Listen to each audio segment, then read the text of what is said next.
meet and greet before the show starts with like VIPs or something. I don't know. With like I'm the sure you guys celestial can come up with something. menagerie. We could be like, here, have some of this. Yeah. Oh, that's a good idea. I like that. And you guys have another show coming up here in the next couple of days also. So, yeah. Yeah. Big stuff. Yeah. Big stuff, I'm saying.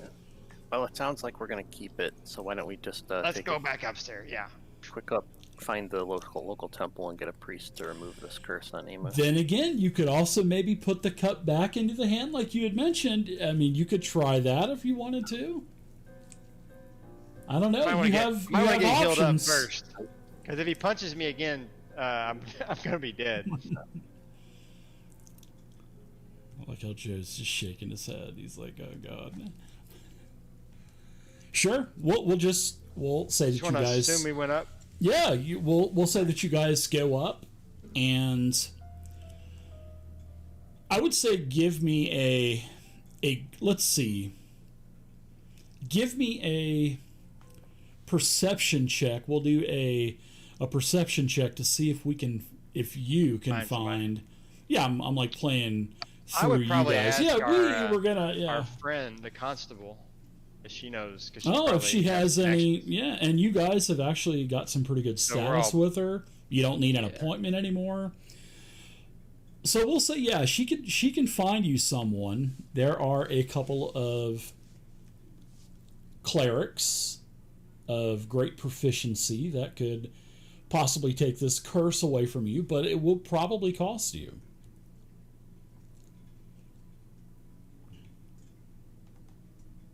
She's in with the churches, but she's not in that well with the churches. Maybe we could donate this cup that they could use for like their their communions. Well, I don't know, but I'm just looking at my wallet.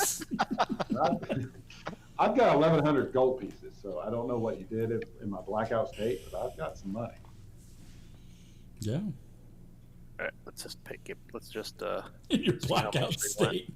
When I blacked out, I just happened to rob a moneylender, and I got like 500 something. You guys must have made out like bandits. I would say to remove a curse of this stature would cost you 100 gold to have it removed, which is quite expensive. That's not your average type of, hey, here's a little donation for the church. It's not like dropping a couple silver. I don't have to rub on the priest's leg while he's casting it, do I? You do not, no. Okay, that's good. All right. No. I'll donate. I'll pay the 100. But if you were in Rome, you would have to do that. But you're not in Rome, so when in Rome. Never mind. Too soon. Sorry about that, Mr. Pope. No, you guys don't got to pay. I'll pay it out of mine because I'm the one that grabbed the cup, so you know. So, it would cost you 100, and it takes several hours to perform a ritual. So I spent the money. Yeah. And after they get you all garbed out and, linen cloth and burn their incenses and have all of their religious and iconic symbols placed all around the room, they perform the ritual and it is successful, and they thank you for your donation to the church. Are these guys like really experts? Like they could I can pay them to copy something on a scroll, like this curse? You could also, for that curse... Or would it take time? It would take quite a bit of time.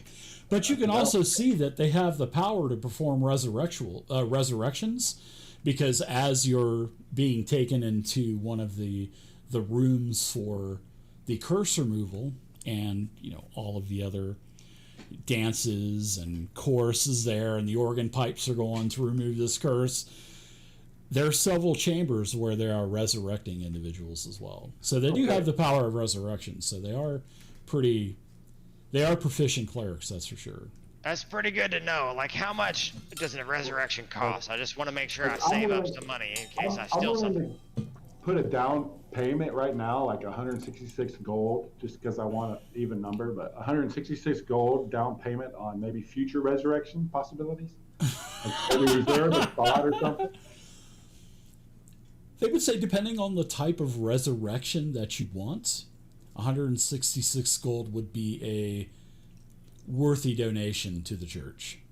would be a very worthy And you guys do donation. good work too. And of course, depending on the type of ritual you want performed for a resurrection, then there are some resurrections that could possibly go wrong and change you altogether, your sex or your Maybe you come back as race a or your goblin. That'd be ancestry. awesome. So yeah, there are those possibilities as well, but it all depends on our customer's budget. But 166 gold is a good start, they say. All right, this is what I donate because I donate 2 silver too. So now I have 1,000 gold and 90 silver. No, I'm just gonna have to make you walk by and find a couple silver on the ground to screw up your even number of coins. I'm gonna have to do that. I just may start adding stuff in the party sheet just to throw you off.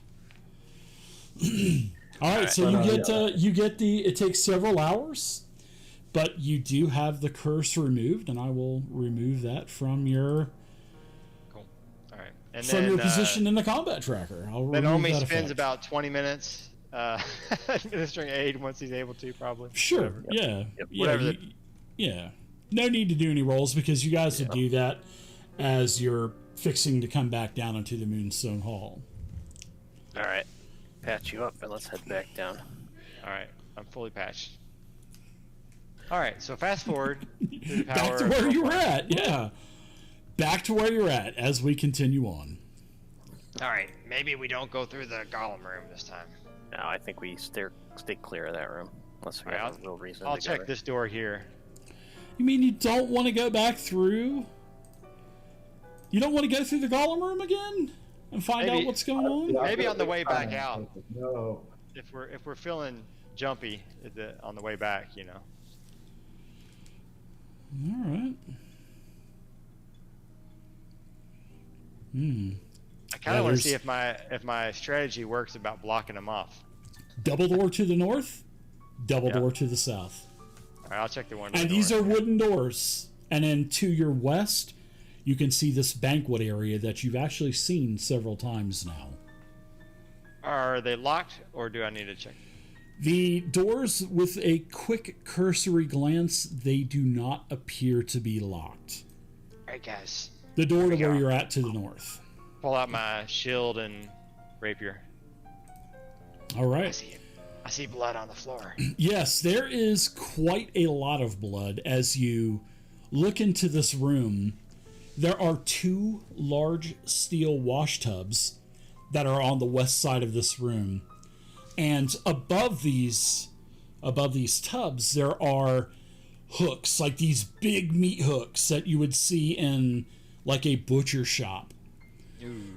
And yes, there's nothing on the hooks themselves, but there is blood everywhere. And you can actually, as you start to move into the room, you notice that the tubs are probably half full with blood. All right, guys, don't push me into this tub. Yeah, like Pernicious used to do. Yeah, but this looks like this was probably at one time probably one of the cleaning rooms for the priest of the Moonstone Hall. But yeah, So it they don't definitely have- looks like the Zolgas have been here butchering meat. That's just like obvious. You know what I mean? So they don't have any kind of drains and sewage systems, so you can't just pull the plug. They have to empty it out or something. Or is there a Yeah. stopper at the bottom? You can't see at the bottom because you can't see through the blood, but I mean, you're more than welcome to check if you would like to. Here, use a spoon. A spoon. Okay. All right. So I've probably seen a bathtub before. I mean, do they Sure. what do they do with old bathtubs before plumbing? Do they have drains at the bottom or no? It seems like Plugs? there are no drains in these tubs. I'll take out my magical But you long do spoon. notice that as you're kind of feeling around for a plug, you kind of, well, you do see chunks of meat kind of floating around in the tub. Like any toes or fingers or anything, or just, Sure, unknown there's a types of couple. meat. Yeah, sure. I mean, there's some there's just a couple toes, and there's a couple fingers, and there's a foot comes to the surface and then dips back down.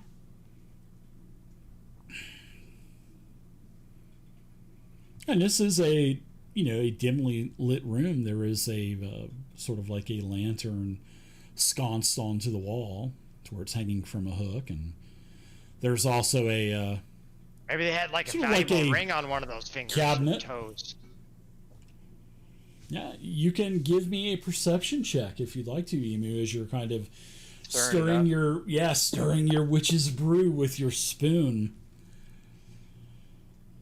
But you don't find anything except for chunks of meat and toes and other small body parts. All right, I don't like this room. Let's get out of here. Unless I'll check for magic before we go, though. Yeah, there's no magic in here. All right, I'll check the next door. Everybody ready? Yep, shield raised. Yes, so as you look outside and you move out into the hallway, it is about 10 foot wide. And to the east, you notice that there is another steel and stone door, like the one that you had encountered, going into the construct chamber with the stones on the floor. That's to your right. And to your left, there is a very large chamber to your left. And it is like it's like a gray stone.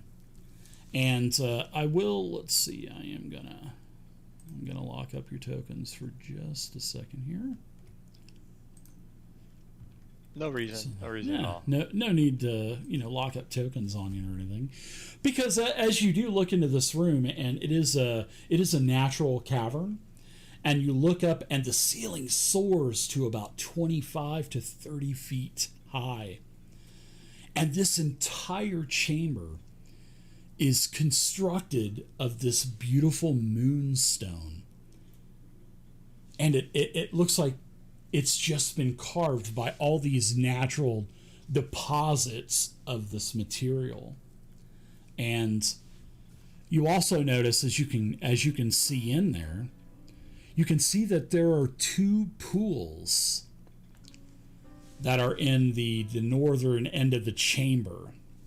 You don't know how deep they are or anything, but there's two pools. And like I mentioned, this is a beautiful room. It's sort of like an oval chamber, and it's this beautiful moonstone. You would want to go check out and see if there's anything in the pool. Yeah, so I mean, you're more than welcome to move in there, because as you kind of move in, as you start to move in, give me a stealth check, because you do see that there is a Zolgath. There is this weird reptilian-looking creature, and then there is another one of these spear-wielding demons that you have already seen previously. So this is the spear-wielding demon that you have previously seen. Here is this reptilian type of creature, very large. This thing is probably the largest creature that you've ever encountered. This creature is about 15 feet tall and about 15 to 20 feet long. And then there is a unusual looking, maybe some type of oracle or a wizard or a mage Zolgath. And the Zolgath is leaned over in one of the pools, and in fact I will just go ahead and place these on the map for you guys now.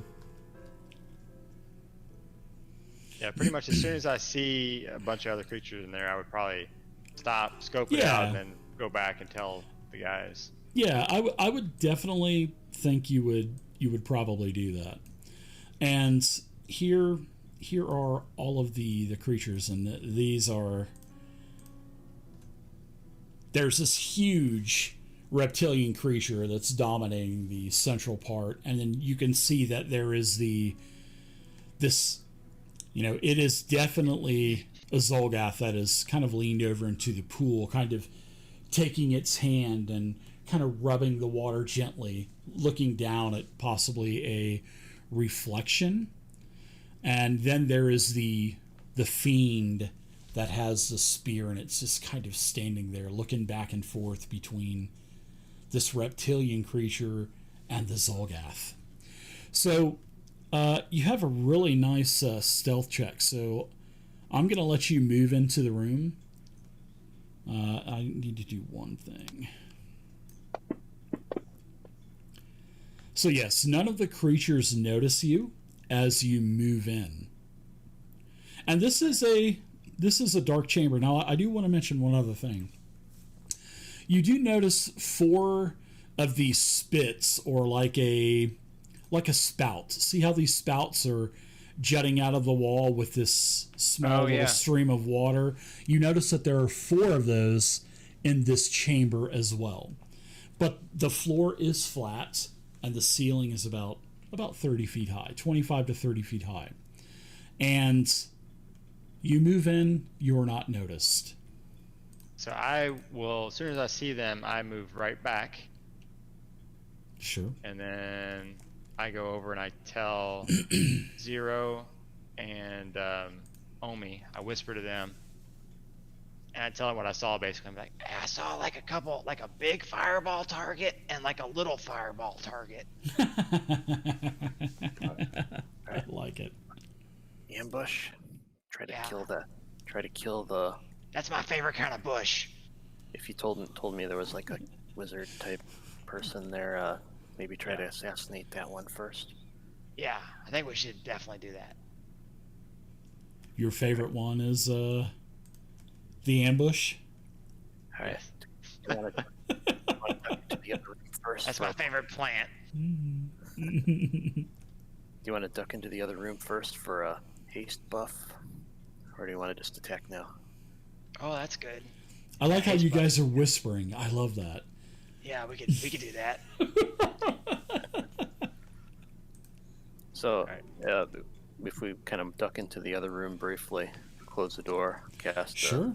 a haste spell on Amu right before we get ready to do this. Sure, you guys can duck in there. And then let's see. I'm gonna activate. I've got. I shouldn't have my +10 movement on anymore. That's probably older now. No, it lasts 8 hours. Oh, okay. I'm gonna cast spider climb on myself. Ooh, I like it. Ooh, haven't used that in a little while. Up on the roof, and the roof's like 30 feet up, so you should be out of reach of So I can sneak up maybe. a bunch of people. Yeah. Yeah. Fireball from the bam. Got him. All right, haste and a new mirror image spell right before we start the assault. Sound good? Yeah. Whatever Sounds you guys want to do. And we'll wait. Emu says that he'll wait, probably along with Jorp, jump out right after you guys blast him with the first spell. We'll run in and try to kill him. All right, let's do it. Ooh, set it in 0 first, huh? With the spells? Yeah, that worked pretty good that last time we did that. Yeah.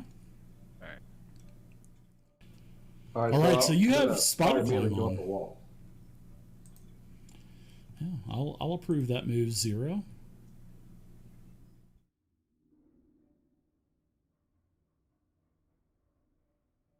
So explain what you're going to be doing, 0, as you have your web walking, spider walking spell on.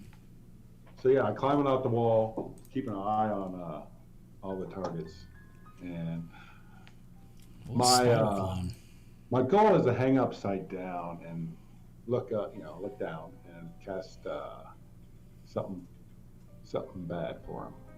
Sure.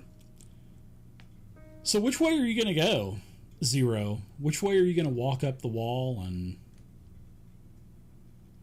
So you're going to go the full 25 to 30 feet up. We'll Well, right say here. that. Well, are we starting right here? Well, yeah. But you're going to need to do a stealth check, obviously, if you want to get close to the bad guys. We got long reach with your spells. You can probably, as long as you're just up on the ceiling, you should be good, probably. And I I'm right here. believe, Hang upside down. I believe you can hang upside down, can't you? I believe you can with spider iron I climb. am. Yeah. I think you have 2 feet on. So you have tiny clinging hairs that sprout across about around your hands and feet. Yeah, I would say yes because it it clings on any surface, and this is a smooth surface as well. And I'm in the surface too. I practiced. Yeah, of course you did. So yeah, I would say Fireball yes. from above.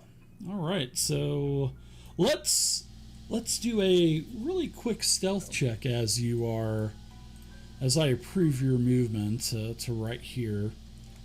As you're walking upside down, let's see. I did improve my stealth last level up, so let's go. Uh-oh.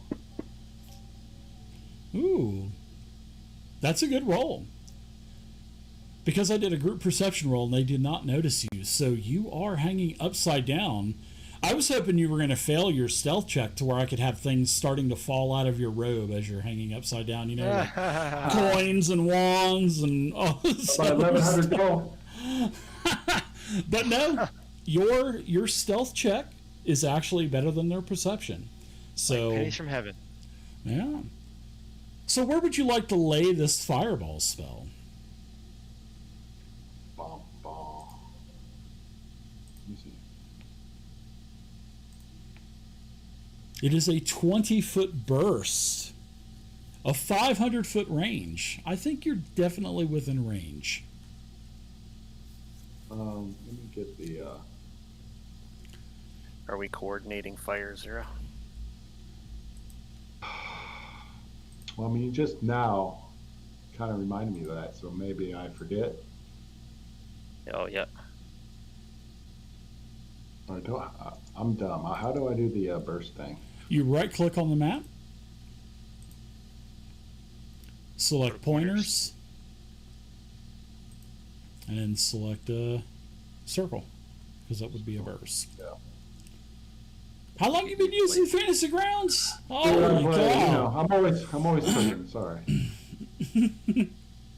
And then you just kind of Delete it all. drag and create the circle. Okay, yeah, because it wasn't. Okay. You said it's 20 feet. Yes, 20 feet. All right. I make sure that dude's covered, so right about there. Okay, all right. So go ahead and let's see. Let's make sure you are selected in the combat tracker. Go ahead and target all three and throw your fireball. Give them some reflex saving throws. There you go.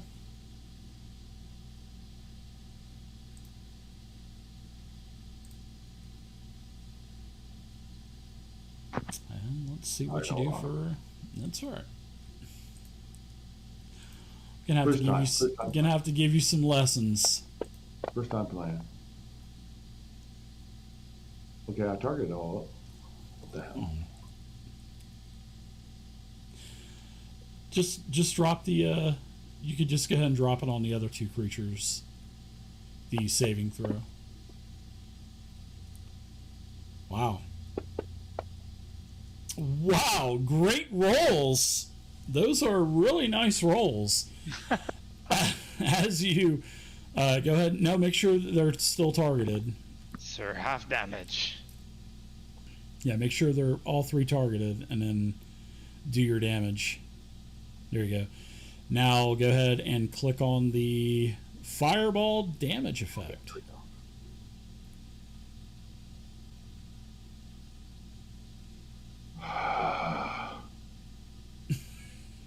I'm also blind. Did I ever tell you that?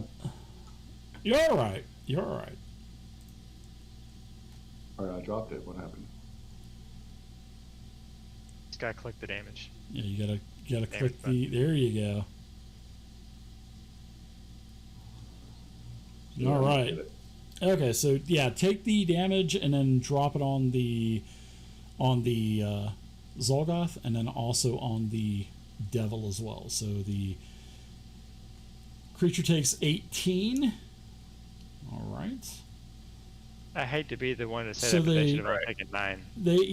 They should have taken 9 damage because of the successes. So I will go ahead and change the damages for you. It's always me. Sorry. And critical success. You're good to go. Yeah, critical successes. 0. Let's see. It should say. Let me check. Oh, lightning. should be 0, yeah. Let's That's see. probably. Yeah, it should have been only the one that took half damage. Oh, and it did do Yeah. that, so we should have just left it. Yeah, I didn't realize they had critical success each time. Yep. They're dead. Automatic. They're dead. All right.